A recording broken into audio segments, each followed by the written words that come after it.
Buenas noches, bienvenidos a la edición estelar de este miércoles 2 de junio. Eisel Chacón Cordero les saluda. Les recordamos que también puede seguir esta transmisión en vivo mediante las diferentes plataformas de redes sociales de Costa Rica Noticias que usted observa en este momento en pantalla. Antes de ir al detalle de las informaciones, los invitamos a ver nuestros titulares.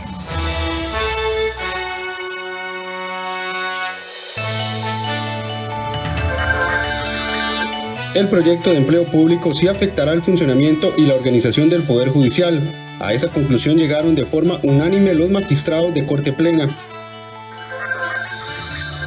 La Caja Costarricense del Seguro Social sacó a consulta pública el documento con las reformas al régimen de pensiones del IBM. Las personas que quieran analizar el documento pueden hacerlo hasta el 9 de julio mediante la página web de la institución.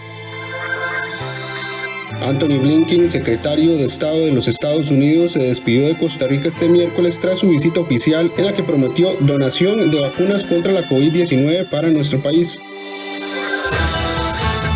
Más de 1 millón de personas ya recibieron la primera dosis de la vacuna contra la COVID-19 y más de 646,000 ya completaron su esquema de vacunación. Israel eligió un nuevo presidente. Se trata de Isaac Herzog. Es el líder laborista y heredero de una de las familias más ilustres de ese país. 7 de la noche con 1 minuto, vamos al detalle de las informaciones. La Corte Plena, las universidades públicas y los municipios han revisado y contestado la consulta enviada por los diputados sobre el polémico proyecto de ley de empleo público y cada institución ha formado un criterio. La iniciativa del Poder Ejecutivo es fundamental para su interés de que el Fondo Monetario Internacional brinde un crédito al país por 1.750 millones de dólares. Los periodistas Andrés Ortiz y David Proversi nos traen los detalles de las partes. En este momento le damos la bienvenida a Andrés. Andrés, muy buenas noches. Buenas noches, Eisel, para usted y para los televidentes. Así es, hoy la sesión de Corte Plena que se llevó a cabo en horas de la mañana fue precisamente para ver el informe que se da en caso del magistrado instructor, en este caso don Jorge Olazo, fue el que brindó este informe, y una vez que se da a conocer el informe es que los magistrados presentes en la sesión deciden o votan si aprueban el informe. El informe al final lo que señala es que sí afecta al funcionamiento y la organización del Poder Judicial, y así fue como los 17 magistrados que estaban presentes en la sesión lo votaron. Veamos. Este miércoles la Corte Suprema de Justicia determinó que el proyecto de ley de empleo público sí afecta al funcionamiento y la organización del Poder Judicial.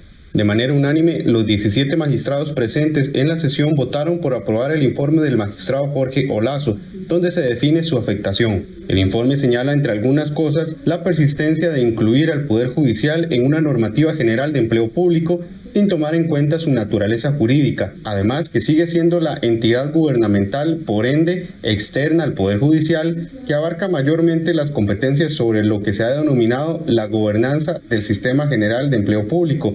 De ahí que se mantenga el desconcierto sobre una clara violación a la independencia de poderes. Incluso llega a señalar el informe que contiene vicios de inconstitucionalidad. Asimismo, al incluirse a la judicatura dentro de las 8 familias a que alude el numeral 12 del proyecto, concretamente en el inciso F, se haría un roce con ambas normas constitucionales, lo cual pone de manifiesto que aún con mayoría calificada el proyecto presenta, según el servidor, algunos vicios de inconstitucionalidad.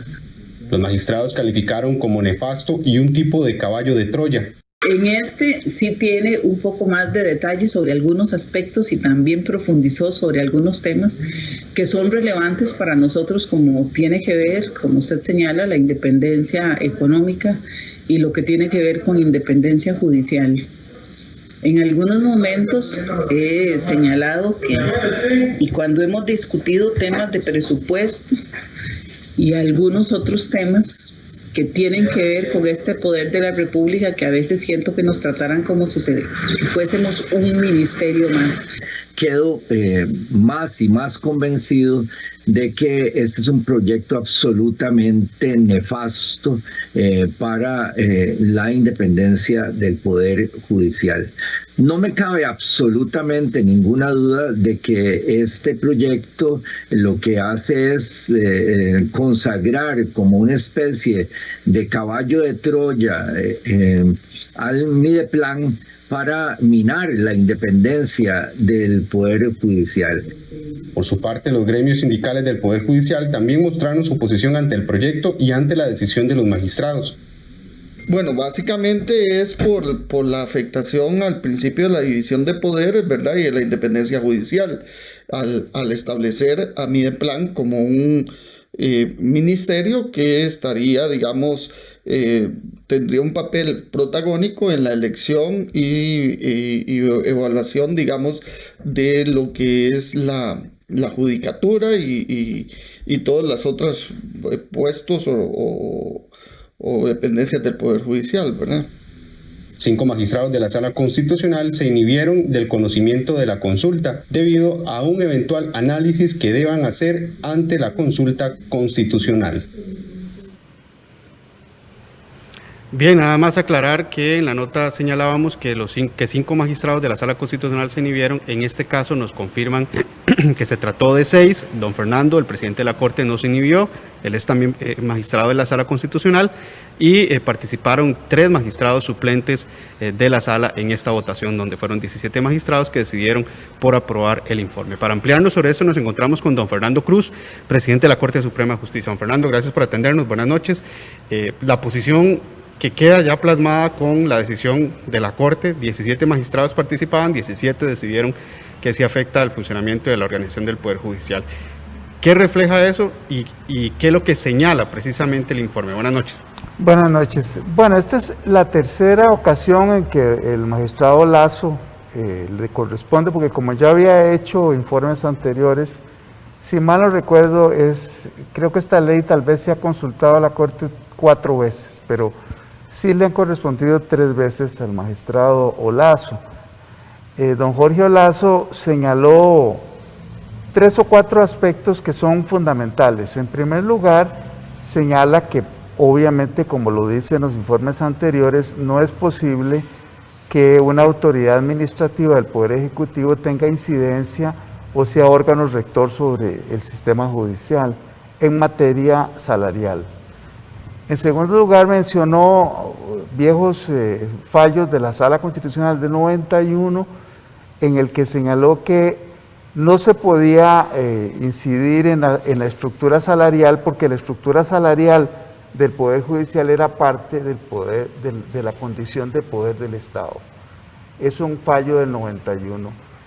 También menciona que las escalas salariales corresponden como derivación de esto a un poder de la República, y además señala que la ley trata como iguales, homologa con igualdad salarios y puestos que son distintos.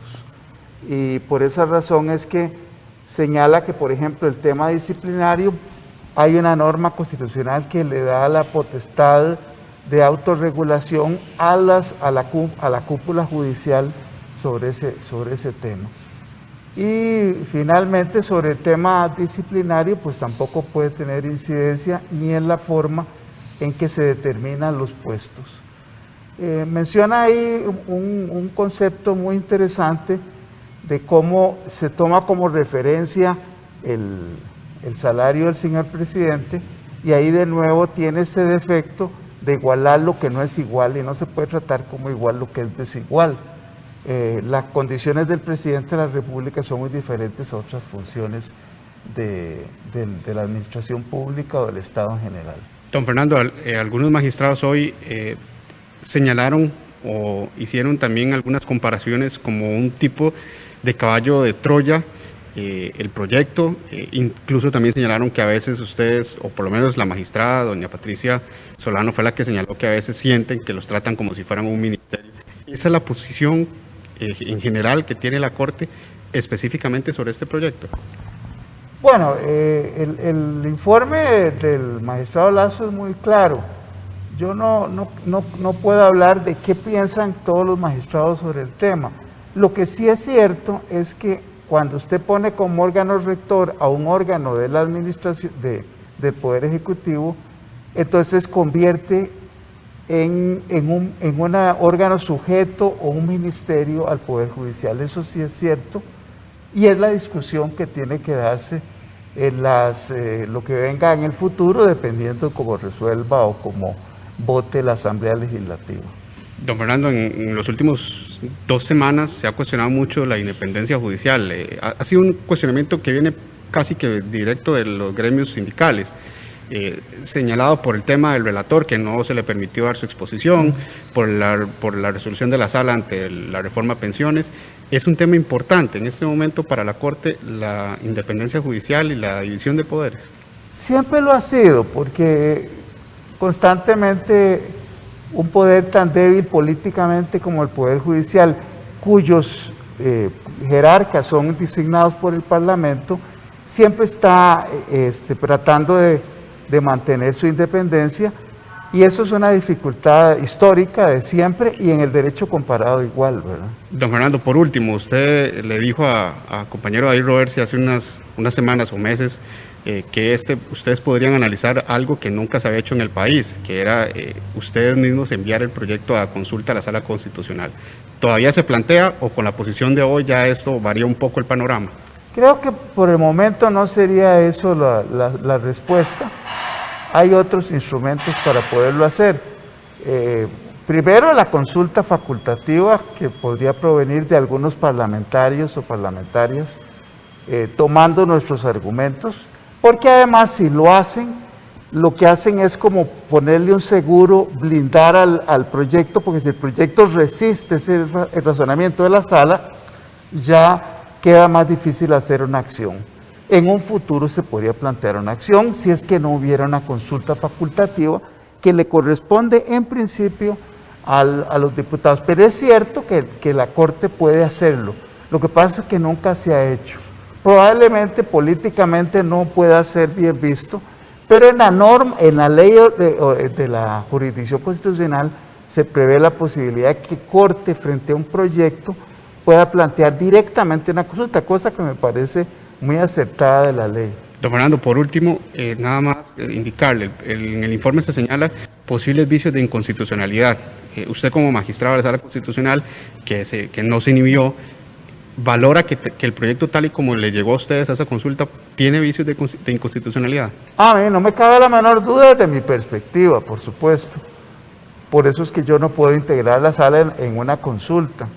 Como está el proyecto, tiene vicios de inconstitucionalidad muy graves desde mi perspectiva, que lo señala con un muy buen razonamiento y fundamentación don Jorge Olazo. Gracias, don Fernando. Con mucho gusto.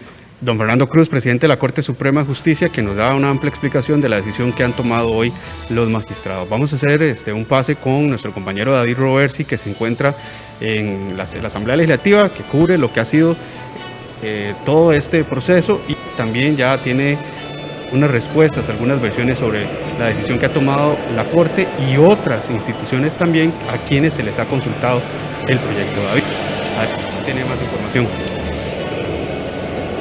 Así es, Andrés, muy buenas noches a usted y a todos los que nos siguen a través de Costa Rica Noticias. Como usted lo dice, la Corte Plena, y como lo explicaba ampliamente también el presidente de la Corte, don Fernando Cruz, pues ya hicieron el descargo a lo que fue esta consulta que realizaron los diputados en la Asamblea Legislativa, pero también lo hicieron esta misma tarde las universidades públicas. El Consejo Nacional de Rectores tomó ya también una posición e inclusive pues es parte de lo que también mencionaba don Fernando Cruz hace escasos minutos con su persona, que es esta consulta facultativa que podrían estar realizando en caso de que en el Congreso pues deseen continuar con la votación del primer debate, a pesar de los diferentes señalamientos que se les han hecho por este tema del empleo público, con la respuesta que se dio a esta consulta. También hablamos con algunos municipios, pero vamos a ver primero un extracto de lo que fue la entrevista que tuvimos esta tarde con el presidente de CONARE sobre el tema de empleo público y esta respuesta que dio a los legisladores. Una vez más ratificamos la oposición de parte de las universidades públicas a la inclusión de estas en el marco de proyecto de ley que actualmente está en discusión en la Asamblea, que todavía no se ha aprobado, y ante la nueva solicitud de consulta, pues nos hemos manifestado en contra, fundamentalmente por 3 razones.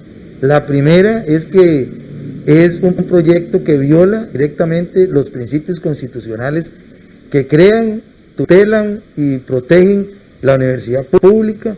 En segundo lugar, atenta directamente al equilibrio de poderes, al prácticamente darle un papel mucho más protagónico y central en la contratación del personal y las directrices nacionales en materia de empleo al servicio civil.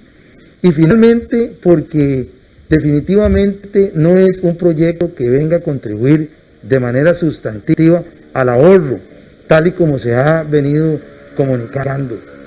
Tenemos un estudio que estaremos presentando próximamente y ahí pues, lo haremos público, donde definitivamente en la Escuela de Economía de la Universidad Nacional se determina que el ahorro es mucho más bajo de lo que pretenden las personas que han estado gestionando este proyecto ante la Asamblea Legislativa, básicamente el Poder Ejecutivo.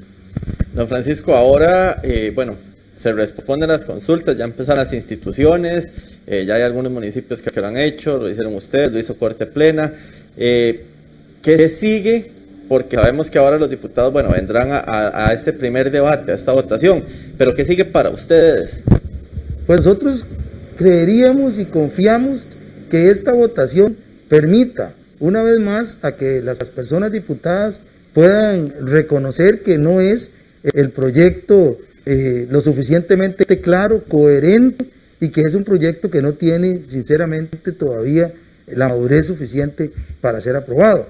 Si esto fuera así, pues nosotros estamos también absolutamente anuentes, un grupo de personas diputadas que ya han confirmado su apoyo a poder suscribir de manera conjunta una consulta facultativa que es potestad de la Asamblea Legislativa, pero con este grupo de personas diputadas pues hemos convenido en apoyar ante la Sala Cuarta. Bueno, esto es parte de lo que menciona el Consejo Nacional de Rectores de las Universidades Públicas, manteniendo su posición, pues que ya había sido conocida por todas, que es pues estar en contra de este proyecto. Pero también preguntamos a algunos municipios, sin embargo muchos no quisieron hacer referencia, todavía pues tienen tiempo hasta el viernes para dar lo que es ya su facultad propiamente de lo que piensan sobre este proyecto de empleo público.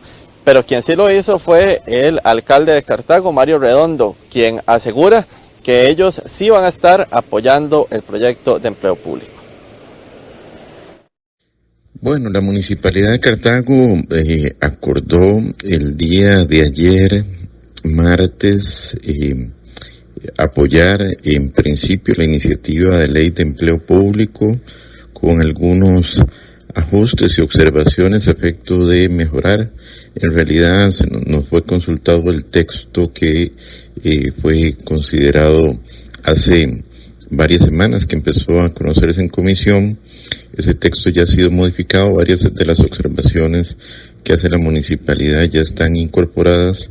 Creemos ciertamente, yo particularmente y la mayoría de miembros del Consejo, que este país necesita ordenar la materia de empleo público en virtud de que existen enormes disparidades que crean injusticias contra algunos empleados públicos y crean privilegios para otros.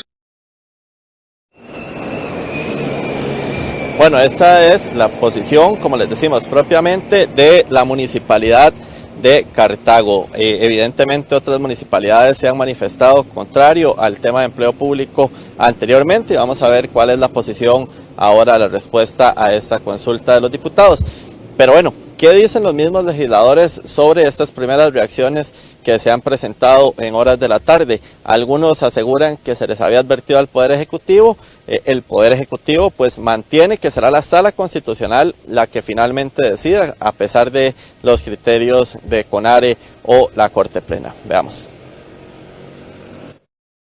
Como habíamos advertido, la Corte Plena hace unos señalamientos sobre el proyecto de empleo público, sobre todo en el tema de posibles inconstitucionalidades que evaluará la Sala Constitucional en la consulta que estamos elaborando. Habíamos advertido que era un proyecto desproporcionado, que no se habían hecho los esfuerzos adecuados para encontrar equilibrios, pero sobre todo que a golpe de tambor pretendían resolver este tema, que es un tema fundamental para ordenar la casa, pero hay que hacerlo bien y de la manera adecuada. Bueno, a mí me parece que se esperaba ese criterio de la Corte Plena, que es evidente que es un proyecto que afecta el funcionamiento del Poder Judicial y consecuentemente requerirá de 38 votos en segundo debate para ser aprobado. Era muy previsible esta posición externada por la Corte Plena. Es importante partir de que el proyecto es el producto de la sumatoria de voluntades para poder alcanzar una votación que favorezca. Entendiendo eso, pues también quienes tengan dudas sobre la constitucionalidad, que es absolutamente válido, pueden proceder a una consulta cuando así corresponda ante la Sala Constitucional, que es la que al final emite de forma vinculante esa respuesta. Pero esto es un criterio que atendemos con atención.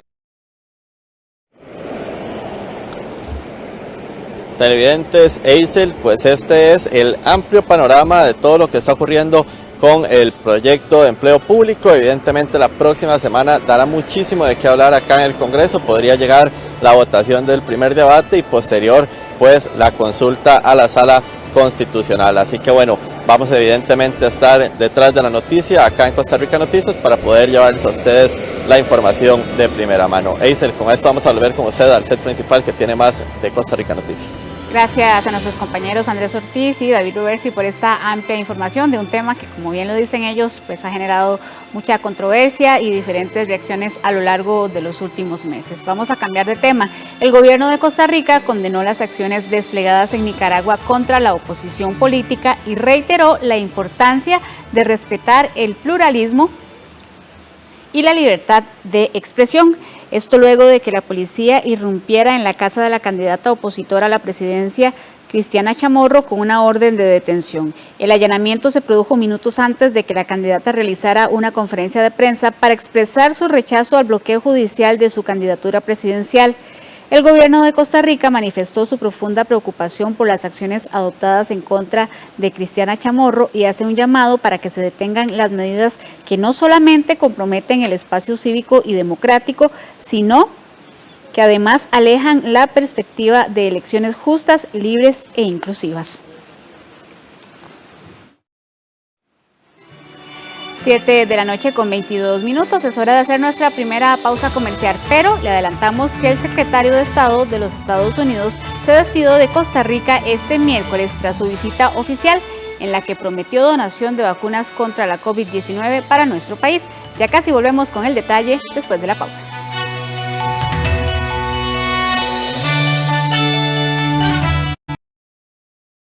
Hay un banco que sí es diferente a todos los demás. Es el único banco que durante los últimos 20 años ha dedicado más de 84.900 millones de sus utilidades para impulsar actividades de bienestar social, que se destaca por construir oportunidades para las personas, apoyando el desarrollo de nuestras comunidades. Un banco con productos y servicios accesibles que genera el crecimiento de las MIPYMES, creando oportunidades de trabajo. Nosotros sí somos diferentes. Banco Popular y de Desarrollo Comunal. Construimos bienestar. Desde que me reencontré con mi abuela, compartimos juntos un montón de momentos especiales. Pero a veces, sin darme cuenta, me ocupaba demasiado. Y sentía que mi abuela se había vuelto mi responsabilidad. ¿Te gusta? La abuela Sofía, los sábados a las 5 de la tarde, en 13, Costa Rica Televisión. Yo apoyo a mi nieto Felipe cuando hace tareas de la escuela. Juntos hacemos un horario antes e incluimos tiempo para descansar y jugar. Nos gusta conversar y llegar a acuerdos. Eduquemos sin castigo físico ni trato humillante. Formemos con amor y respeto. PANI y Gobierno de la República. Un espacio para historias audiovisuales y sus directores. Disfrute La Butaca, los jueves a las 9 de la noche, con repetición los domingos a las 11 de la mañana. Aquí en 13, Costa Rica Televisión. Esta joven que ven aquí es la protagonista de nuestra historia. Su nombre es Fuku Koimai. Fukuko es una joven que le encantará con sus ocurrencias y simpatía. Contesta rápido. ¡Otelo Sacatoyo! ¿En qué le puedo ayudar? Sí, siempre es así. Las más bonitas van a la recepción. Y las demás van a donde nadie las ve. Oigan, ¿creen que mi cara es fea? ¿Tu cara? Es que como en la escuela solamente había mujeres, esa idea ni siquiera se me había pasado por la cabeza. No hagas caso a lo que digan de tu cara. Sí, es verdad, que digan lo que quieran. Aquí tiene. Mampuku, barriga llena. Muy pronto. En 13, Costa Rica Televisión. Banco Popular presenta El Tipo de Cambio. Son las 7 de la noche con 25 minutos. A esta hora repasamos cómo estará la compra y venta del dólar para mañana según el Banco Central de Costa Rica. Usted lo observa en pantalla en este momento. La compra estará en 614 colones con 70 céntimos y la venta en 621 colones con 99 céntimos. Banco Popular presentó El Tipo de Cambio. El jefe diplomático de los Estados Unidos, Anthony Blinken, culminó este miércoles la gira que realizó por Costa Rica durante 2 días. Blinken visitó esta mañana el Centro Cívico por la Paz en Desamparados y luego participó en una actividad con autoridades costarricenses en las rutas natururbanas del Banco Central en Barrio Turnón. El secretario de Estado de los Estados Unidos, Anthony Blinken, visitó el Centro Cívico por la Paz, ubicado en Desamparados, esta mañana de miércoles, con el objetivo de observar el trabajo que se realiza con los jóvenes en el marco de la estrategia Sembremos Seguridad. En el encuentro participaron autoridades costarricenses y alcaldes. Esta iniciativa nació en el 2017 bajo el objetivo de atacar las raíces de la criminalidad, así como cambiar la cara de la seguridad en algunas de las áreas más conflictivas de Costa Rica. Con este programa se convierten espacios públicos en proyectos sociales que permiten atender necesidades de la población. Primero impresionado, ¿verdad? Porque por primera vez, después de 12 años de ser alcalde de la ciudad de Belén, no hemos tenido la oportunidad de un acercamiento tan cerca de un gobierno que ha colaborado siempre para este país como el gobierno de Estados Unidos. Y el discurso del primer secretario se fundamenta para mí en 2 ejes fundamentales, ¿verdad? Lo que es la seguridad ciudadana, que lo que hace es que vamos a sectorizar, o vamos a decirlo de esta forma, vamos a que cada municipalidad pueda desarrollar este programa en cada uno de sus cantones. Eso por un lado. Y por otro lado es la forma en la colaboración que está haciendo el gobierno de los Estados Unidos para los municipios. De ahí con el programa de Sembremos Seguridad, la posibilidad que vamos a tener mucho más apoyo, y aquí me deja algo clarísimo, que está confirmando que la labor que estamos haciendo nosotros no es una labor efectiva para el problema de seguridad ciudadana en este país. Posterior a este encuentro, que fue alrededor de las 10 de la mañana, el secretario de Estado de Estados Unidos visitó el edificio ODM del Banco Central de Costa Rica. Las autoridades costarricenses le mostraron al político estadounidense un ejemplo de una instalación sostenible que muestra las posibilidades de la construcción bajo en carbono. La primera dama de la República, Claudia Dobles, expresó que el trabajo entre ambas naciones es fundamental para promover el desarrollo sostenible. El día de hoy nos encontramos en un segmento de rutas natururbanas en el edificio ODM, que es un edificio con criterios de sostenibilidad, y esta como una iniciativa enmarcada cómo traer las soluciones basadas en la naturaleza a la agenda urbana. Esto ha sido la sombrilla para un encuentro que tuvimos el día de hoy con el secretario de Estado, el señor Anthony Blinken, con la ministra de Ambiente y Energía, doña Andrea Mesa, el canciller y otros miembros del gabinete, para hablar de la visión conjunta de Costa Rica y Estados Unidos y los valores conjuntos en la lucha contra la crisis climática, el cambio climático. Costa Rica hace más de 2 años lanzó su Plan Nacional de Descarbonización con una visión clara de cómo poner a nuestras comunidades, nuestra gente en el centro de la conversación. Anthony Blinken, acompañado de su delegación, partieron alrededor de las 3 de la tarde de regreso para su país del Aeropuerto Internacional Juan Santamaría. La gira se extendió por 2 días y fue la primera que realizó el jerarca a un país latinoamericano. Los fondos que ingresen al fideicomiso que administrará el Fondo de Avales y Garantías se convertirán en recursos públicos y estarán sujetos a la supervisión de la Contraloría General de la República. Así lo explicó la representación del Banco Centroamericano de Integración Económica a los diputados de la Comisión de Asuntos Hacendarios. El proyecto que crearía un fondo de avales y garantías para ayudar a las empresas afectadas económicamente por la pandemia sigue pendiente en la Comisión de Asuntos Hacendarios, que esta semana realizó una audiencia con el representante del Banco Centroamericano de Integración Económica para explicar los detalles del crédito de $300 millones que suscribió esa entidad con el gobierno.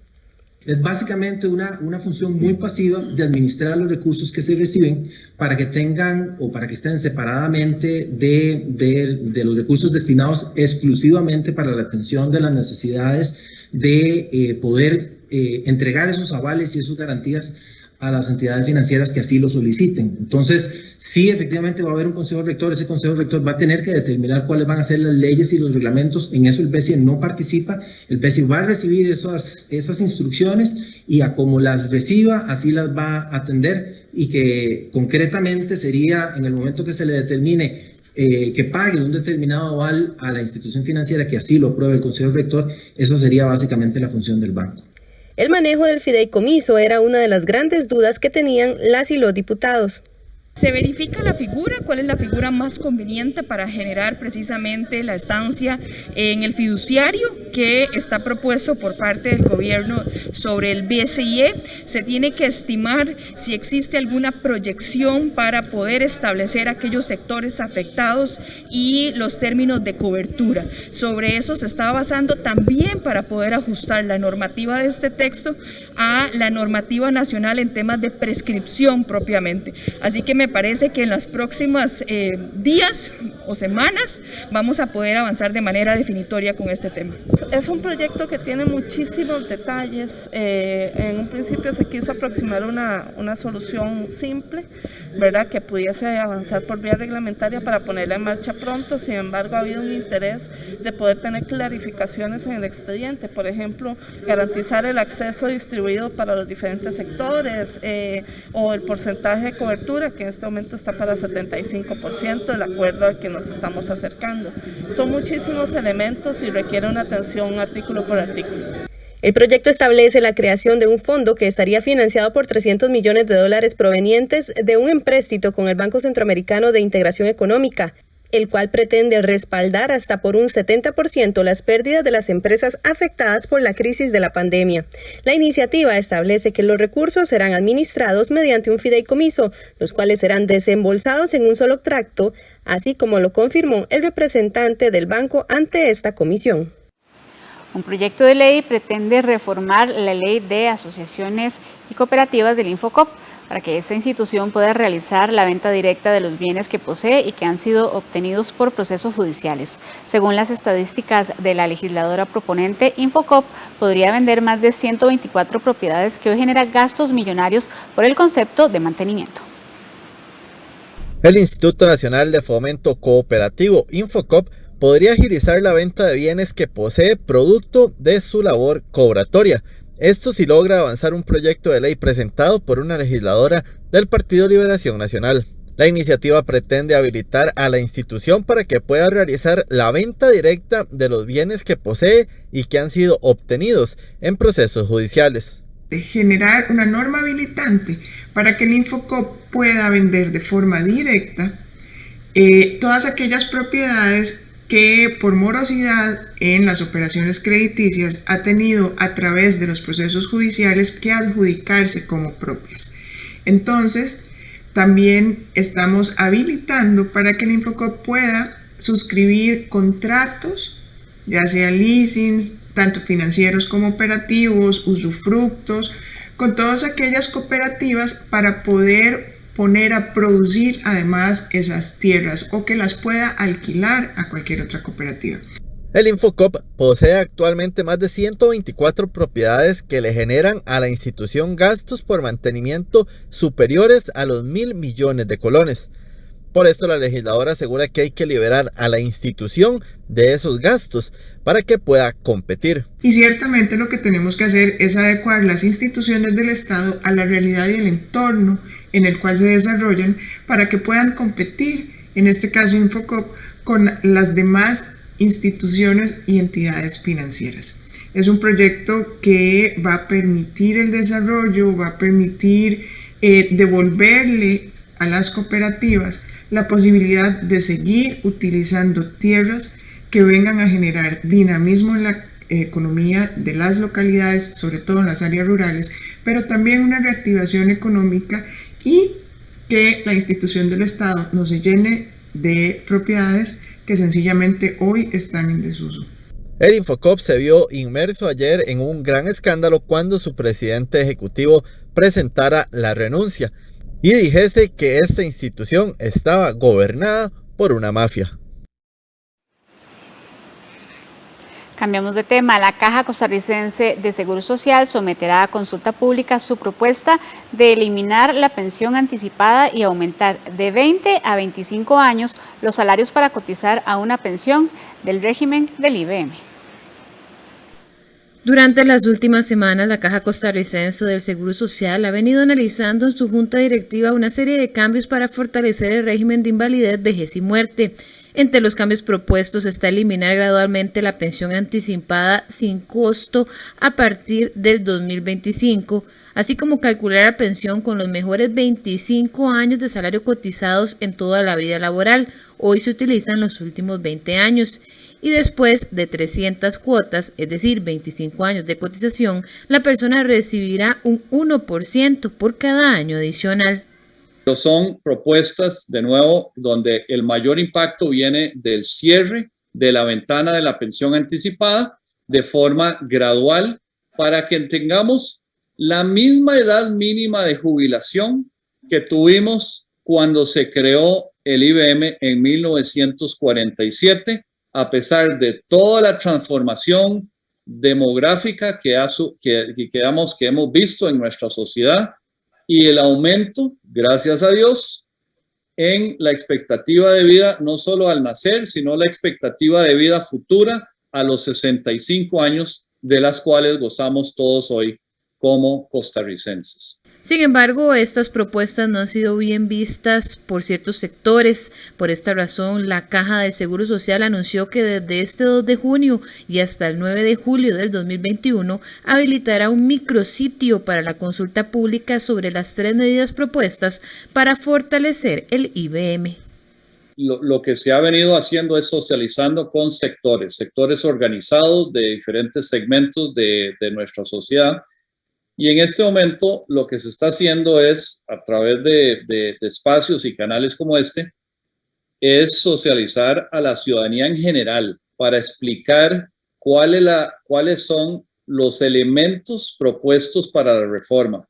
Si alguien tiene una mejor idea, que la proponga. Se va a valorar y se va a cuantificar el impacto actuarial. Pero esta decisión hay que tomarla. Y la pregunta sobre si se tiene previsto que esto sería aprobada este año, bueno, uno no puede prever todo lo que suceda en el futuro, pero yo sí prevería que esto se aprobaría en este año. La sección contiene información de lo que son las medidas y lo que no incluye, así como espacios habilitados para que las personas puedan aportar opiniones y propuestas constructivas para el fortalecimiento de este sistema de pensiones. Según la entidad, este régimen de pensiones cuenta con 1.314.337 cotizantes y 303.949 pensionados al 31 de diciembre del 2020. Tranquilidad y felicidad son los dos calificativos más recurrentes en los educadores que ya han sido vacunados contra la COVID-19. Según la Caja Costarricense de Seguro Social, a la fecha se ha iniciado el proceso en 34 áreas de salud.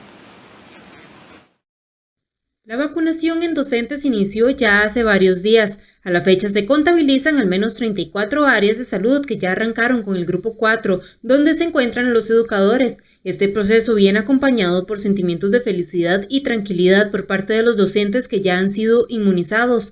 Upala, Turrialba, Ciudad Quesada, Escazú, Pavas, La Unión y Desamparados son algunos de los cantones que ya iniciaron este proceso. Precisamente este miércoles, representantes de la Caja Costarricense de Seguro Social, el Ministerio de Educación y sindicatos dieron seguimiento al proceso en el Colegio Técnico Profesional de Dos Cercas, esto en Desamparados, donde se vacunó al 100% de su fuerza laboral. Me siento sumamente contenta de que el personal de este colegio sea hoy vacunado.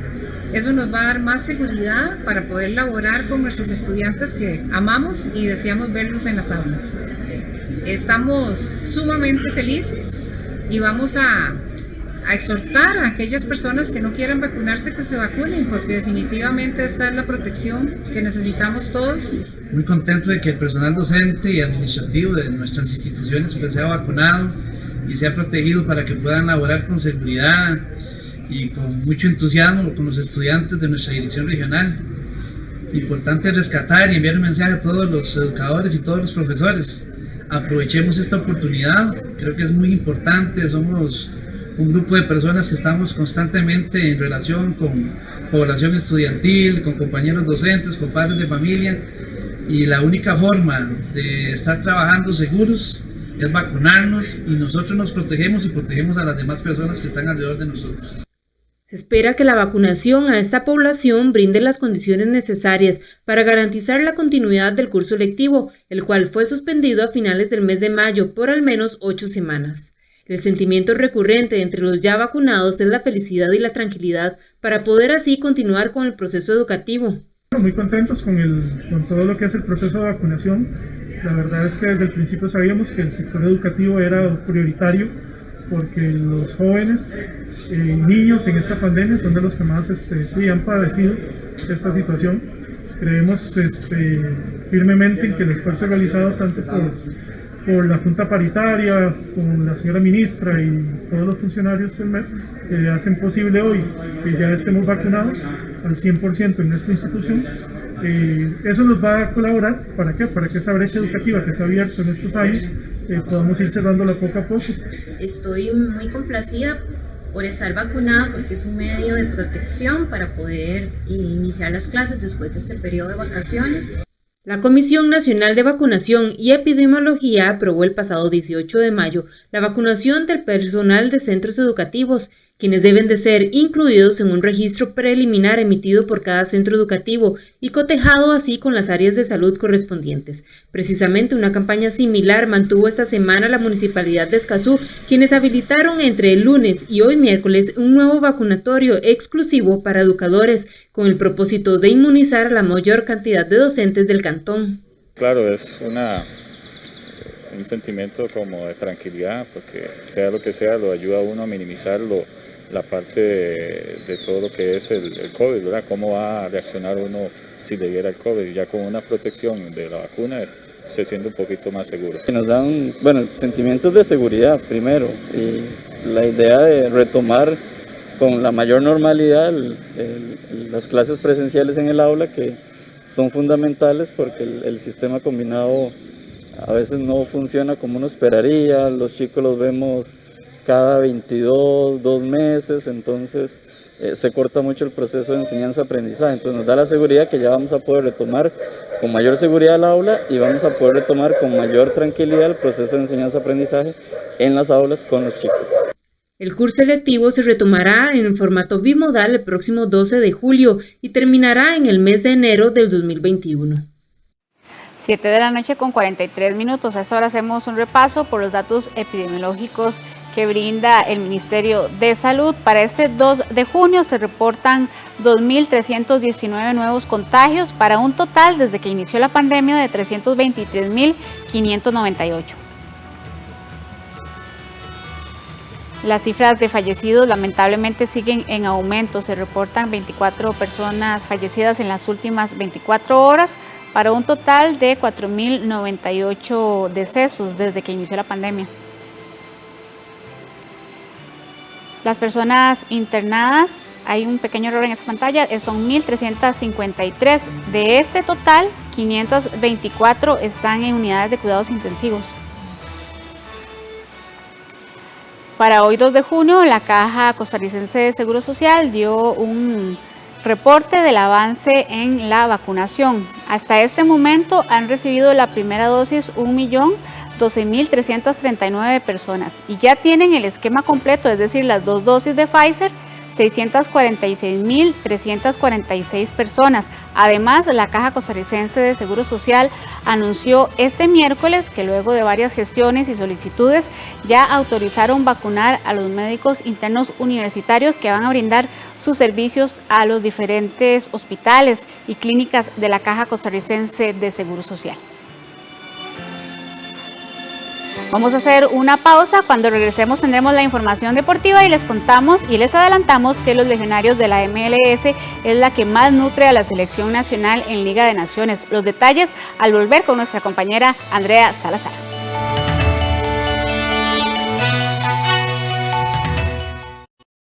Cuando vivís en un país así, es natural que nos nazca cuidarlo, que nos importe tanto conservar nuestra tierra como a nuestra gente. Así que turistea porque amás este país, porque extrañabas el frío de la montaña, ir a la playa o un simple ¡qué! ¡Pura vida! Porque en este momento no hay un mejor lugar para estar que Costa Rica. Turistea porque te hace feliz, pero sobre todo, turistea por Costa Rica. Entre todos, cuidémonos juntos. Ingresa a vamosaturistear.com. Tengo cáncer otra vez. ¿Y esto ya lo saben tus hijos? No quise decírselos hasta que el problema con Ruka se hubiera solucionado. No quise preocuparlos. Perdona, Daisuke. La cirugía es algo que no voy a elegir. ¿Qué dices? Una comida para el corazón. Una historia familiar que nos conmoverá. De lunes a viernes a las 11:30 de la mañana. Solo en 13. Costa Rica Televisión.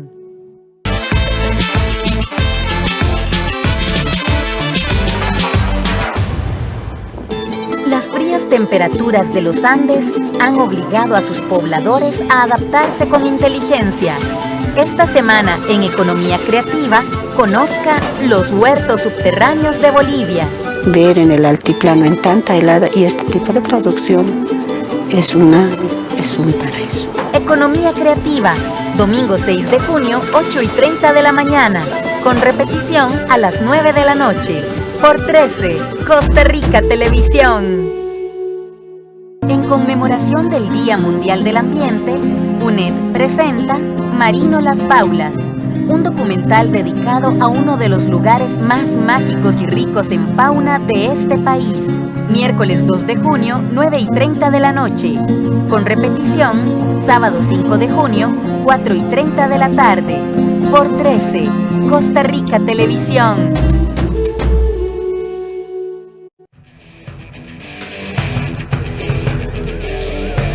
¿Qué tal? Buenas noches, les saluda Andrea Salazar. Arrancamos con la información deportiva y es que la selección de Costa Rica inicia 2 meses fundamentales en su preparación para las eliminatorias mundialistas. La tricolor está obligada a ganar y a mostrar otra cara para dejar atrás casi año y medio sin victorias y para tomar confianza de cara a lo más importante.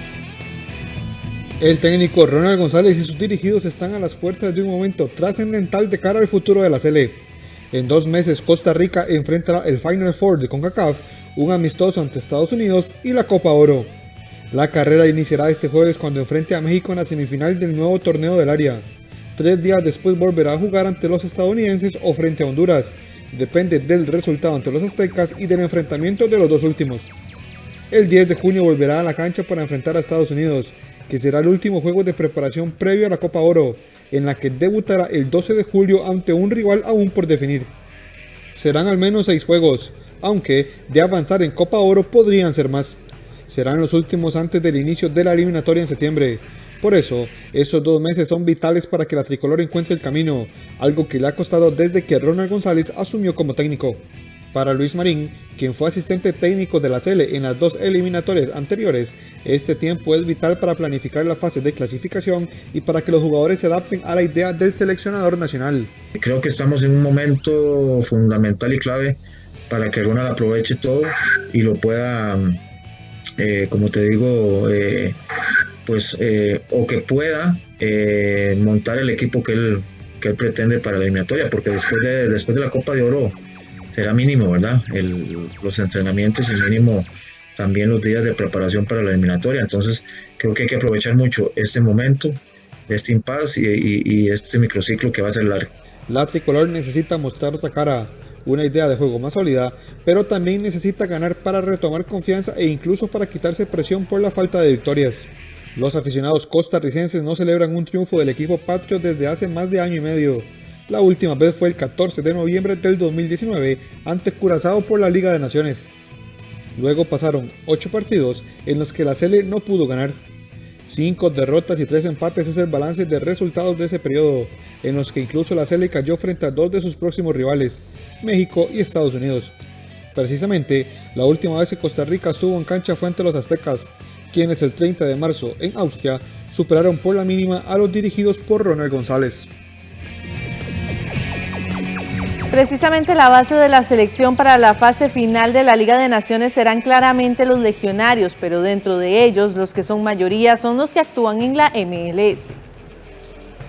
6 jugadores de la lista de convocados por Ronald González para hacerle frente a la ronda final de la Liga de Naciones provienen de equipos de la MLS de los Estados Unidos.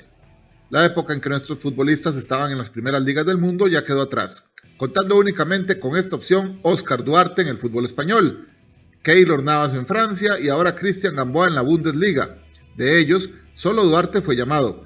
Eso hace que el peso recaiga sobre los legionarios del balompié estadounidense. Cuando uno está activo en la selección, pues pueden pasar estas cosas. Por ahí esta vez no se me dio que me llamaran de primera opción porque se sabe y es lógico que no estoy jugando en el equipo. Pero aún así me tocó venir de última hora y Dios sabe por qué hace las cosas. Me siento bien y vengo en la mayor disposición a tratar de aportar lo mejor de mí a la selección. Para el cuerpo técnico pues es difícil, ¿verdad? Contar con los jugadores y que al final pues no, por dichas circunstancias no puedan venir, pero creo que al final eso es lo importante de tener bastantes jugadores en la mira y saber que cuando uno no esté pues puede integrarse a otro compañero. Los futbolistas de la MLS que integran el plantel patrio son Francisco Calvo del Chicago Fire, Ronald Matarrita y Alan Cruz del FC Cincinnati, Randall Leal del Nashville, Luis Díaz del Columbus Crew y Giancarlo González del Galaxy.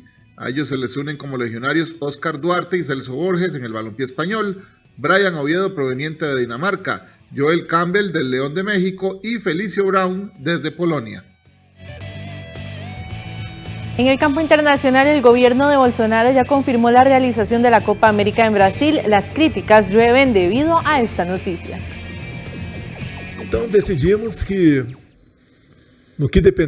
Decidimos que en lo que depende del gobierno federal, siguiendo los mismos protocolos, estamos en condición de recibir la Copa América aquí en Brasil. A Copa América aquí en Brasil. De esa manera, el presidente Jair Bolsonaro confirmó finalmente el martes la realización del torneo que había estado en vilo en las últimas semanas. El ministro de la Casa Civil, Luis Eduardo Ramos, dijo que los partidos se disputarán en los estados de Río de Janeiro, Mato Grosso, Goiás y el Distrito Federal sin detallar sedes. Explicó que el gobierno brasileño puso condiciones a la Confederación Brasileña de Fútbol para la realización del torneo, como que no haya público y que todos los miembros de las delegaciones sean vacunados. Entonces conversé con los ministros que podrían estar involucrados en ese evento. Fue unánime, lo dejo bien claro, fue unánime, todos dieron señal positiva. La Conmebol retiró la sede argentina el domingo a causa del recrudecimiento de la pandemia de coronavirus. 10 días antes había hecho lo mismo con Colombia a causa del estallido social contra el gobierno que ya deja varias decenas de muertos. El cambio de sede del torneo del 13 de junio al 10 de julio ha causado numerosas críticas debido a que Brasil es el segundo país del mundo con más muertes por COVID-19. Ayer varios estados manifestaron su intención de prohibir partidos en sus estadios y el opositor Partido de los Trabajadores amenazó con una batalla judicial para suspender el torneo. Con esto llegamos al final de la información deportiva. Gracias por su compañía. Le esperamos también mañana en el 24 horas con más información sobre el deporte nacional e internacional. Y se vuelvo con usted. Gracias, Andrea. Buenas noches. Buenas noches. Vamos ahora a hacer una pausa comercial, pero antes le adelantamos que Israel eligió nuevo presidente. Al volver le contamos de quién se trata.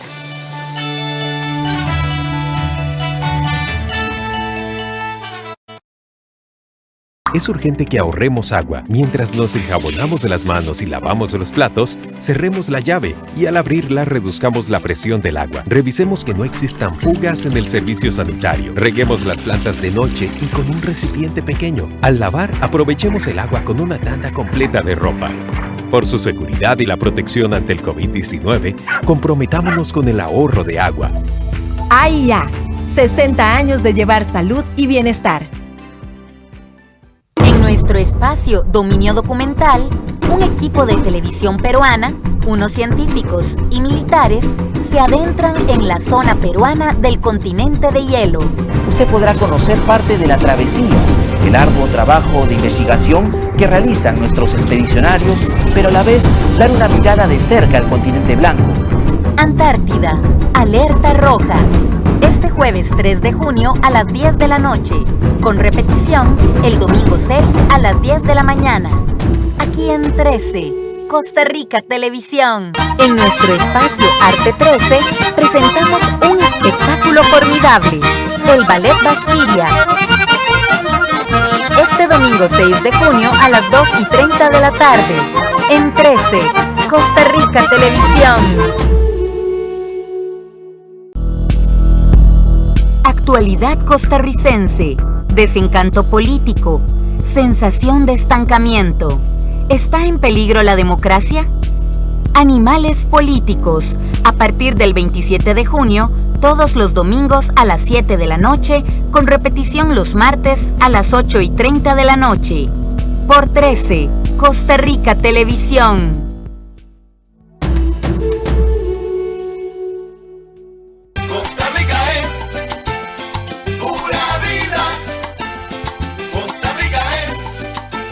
Este jueves 8 en punto de la mañana le esperamos en un nuevo Café Nacional a través de 13 Costa Rica Televisión. Vamos a estar conversando sobre lo vegano en el maquillaje y además le vamos a explicar cómo escoger adecuadamente la base. Y a las 9 en punto de la mañana los esperamos en Aprendo en Casa. Es mañana de Kahoot, así que no se lo puede perder. Un pueblo en marcha pero sin apuros. Costa Rica, Costa Rica.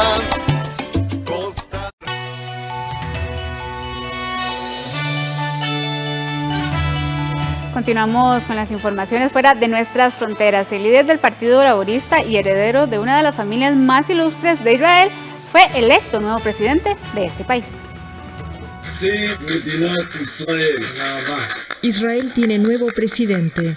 El laborista Isaac Herzog, de 60 años, fue elegido el miércoles por los diputados, en un momento en que el país vive una crisis política y a pocas horas de que expire el plazo para formar un gobierno de coalición. El ex líder del Partido Laborista logró 87 votos frente a los 26 logrados por su adversaria, Miriam Peretz, una educadora sin experiencia en política pero muy popular en la sociedad israelí, tras haber perdido 2 hijos debido al conflicto.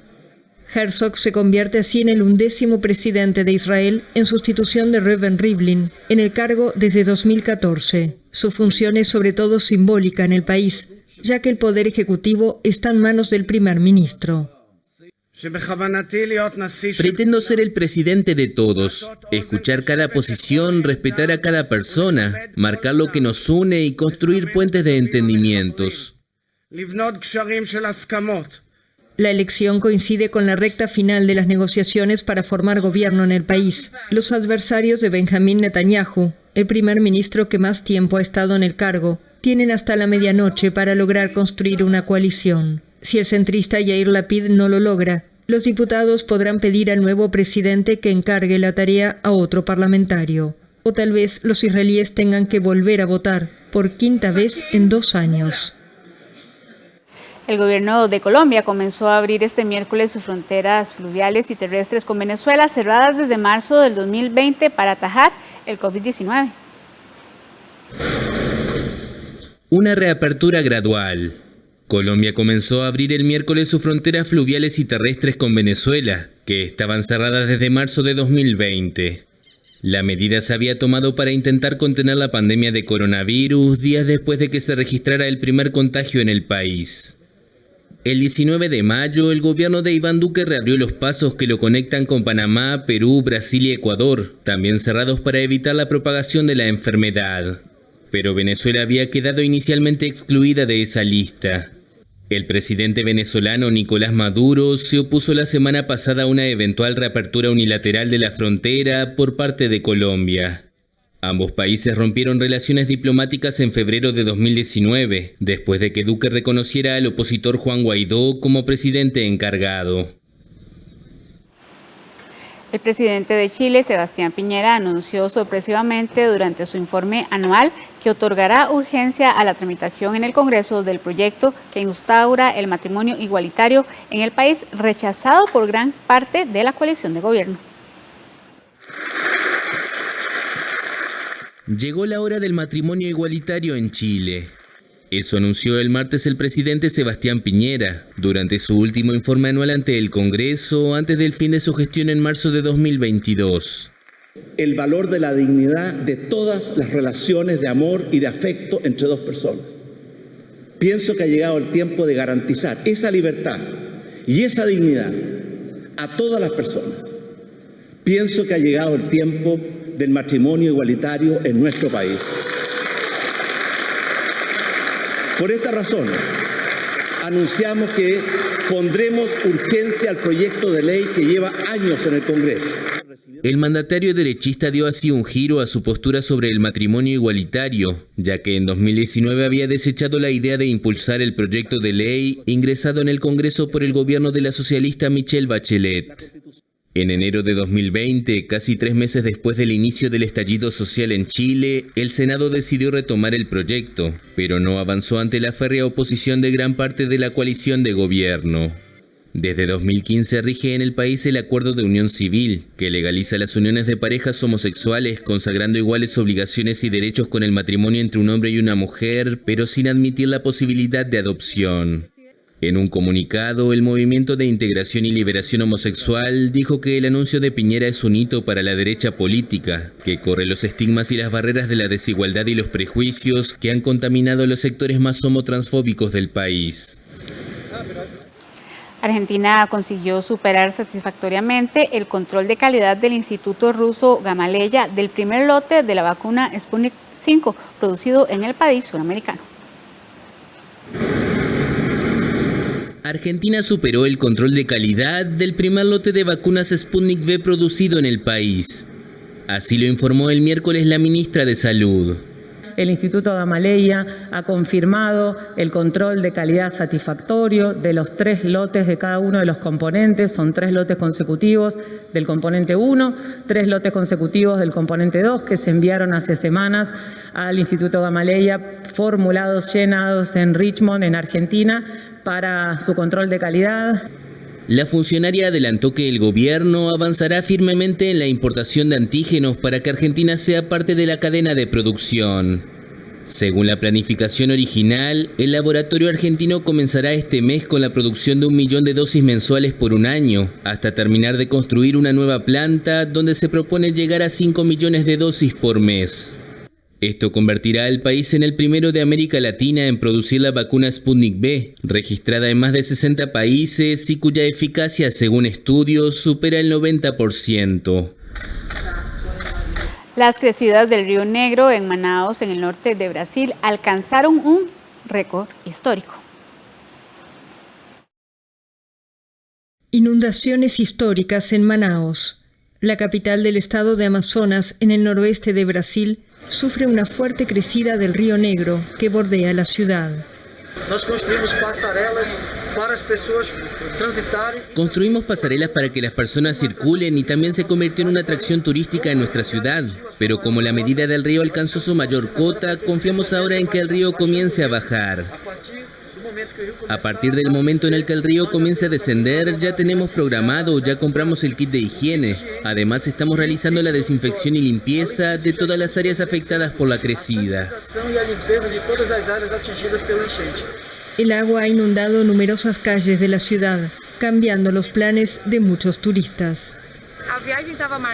El viaje ya estaba previsto y no esperábamos esta crecida, pero para nosotros fue interesante porque es algo que en Sao Paulo no ocurre. No tenemos algo así como un río que de pronto sube tantos metros y cambia todo en un momento del año, modifica todo el escenario de la ciudad. Entonces para mí fue muy interesante.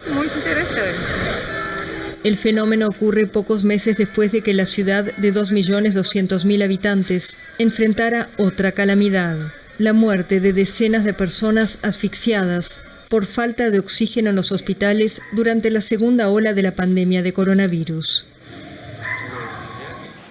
Y con esta información damos por concluida la presente edición de Noticias. Al volver de la pausa, no se pierda el espacio Conversaciones con Ernesto Rivera, y a las 8:30 de la noche el programa de Currículum Electoral 2022. Hoy tendremos al precandidato Claudio Alpizar. No se lo pierdan. Muy buenas noches y ya casi volvemos con más de Costa Rica Noticias.